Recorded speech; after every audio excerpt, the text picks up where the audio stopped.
నుంచి. అది దేవుడిచ్చినటువంటి ధన్యతనా కాదా? అది దేవుని చేసినటువంటి కార్యానికి మనందరం కూడా ఆయన గట్టిగా చప్పట్లు కూడా దేవునికి స్తోత్రం కలుగును గాక.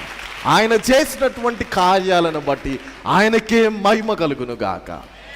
ఆయన తప్ప మన జీవితంలో మనకి ఇంకే సోర్స్ లేదు.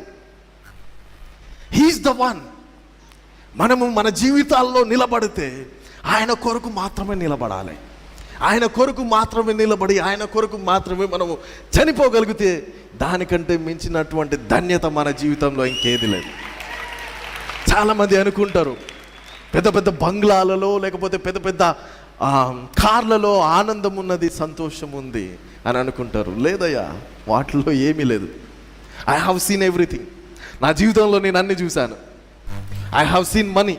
నేను మనీ చూశాను, బంగ్లాలు చూశాను, కార్లు చూశాను. I have seen everything. Nothing is there. ఆ ప్రాంతంలో ఏమీ లేదు. ప్రభు అయిన యేసుక్రీస్తులో సమస్తము ఉన్నాయి. ఆయనకే సమస్త మహిమ, ఘనత, ప్రభావములు కలుగునుగాక. దేవునికి స్తోత్రము కలుగునుగాక.